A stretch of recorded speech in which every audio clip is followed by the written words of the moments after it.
फिर वो अपने सफर पर निकल पड़ता है। इसका सफर बेमकसद नहीं होता, हर कदम में हिसाब होता है, हर मोड़ में हिकमत। वो रेत पर अपने जिस्म के निशान छोड़ता है, मगर वो निशानात हवा के एक झोंके में मिट जाते हैं, गोया वो कभी था ही नहीं। वो चट्टानों के दरमियान से निकलता है, खुश्क घास के मैदानों में सरकता है, हर जगह अपने शिकार की तलाश में। और शिकार, इसके लिए शिकार महज खुराक नहीं है, शिकार उसका हक है, उसका मकसद हयात है। वो छोटे चूहों को, छिपकलियों को, कभी कभार परिंदों को ढूंढता है, मगर उसका पसंदीदा खाना वो चूहा है जो रेत में बिल बनाकर रहता है।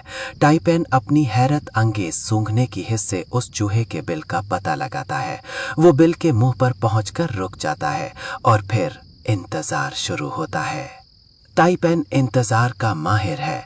वो घंटों, कभी कभार पूरा दिन एक ही जगह पर जमकर बैठ सकता है, बज़ाहिर साकित मगर अंदर से एक धमाका जो पलटने के लिए बेताब है। इसकी आंखें बिल के मुंह पर जमी रहती हैं, इसका जिस्म एक जिंदा फिंगर का काम करता है, हर इर्तकाश को महसूस करता है।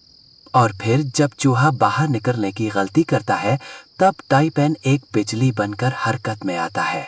इसकी रफ्तार इतनी तेज होती है कि इंसानी आंख इसे पूरी तरह देख ही नहीं सकती। एक झलक, एक धुंधला सा हरकत का एहसास, और फिर डंक। वो डंक कोई आम डंक नहीं होता, ये एक सुई का खूंटा नहीं है, ये एक मुकम्मल हमला है।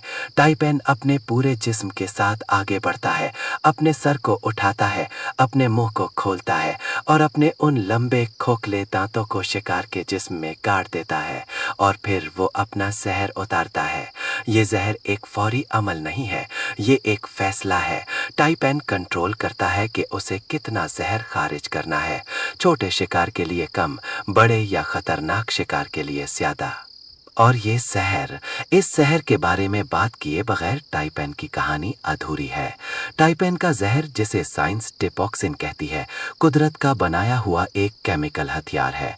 ये सिर्फ जहर नहीं है, ये एक न्यूरोटॉक्सिन है। इसका मतलब ये है कि ये बराह रास्त आपके आसाबी निज़ाम पर हमला करता है। ये आपके आसाब और पट्टों के दरमियान राब्ते को तबाह कर देता है। तसव्वुर कीजिए, एक शख्स को अगर टाइपेन डस ले तो पहले उसे सिर्फ एक चुभन महसूस होगी, फिर चंद मिनटों में वो चकराने लगेगा, उसकी नजर धुंधलाने लगेगी, फिर उसका मुंह से झाग निकलने लगेगा। उसके बाद वो बोल नहीं पाएगा, चल नहीं पाएगा, अपने हाथ पांव हिलाने पर कादिर नहीं रहेगा, और आखिरकार वो सांस लेना भूल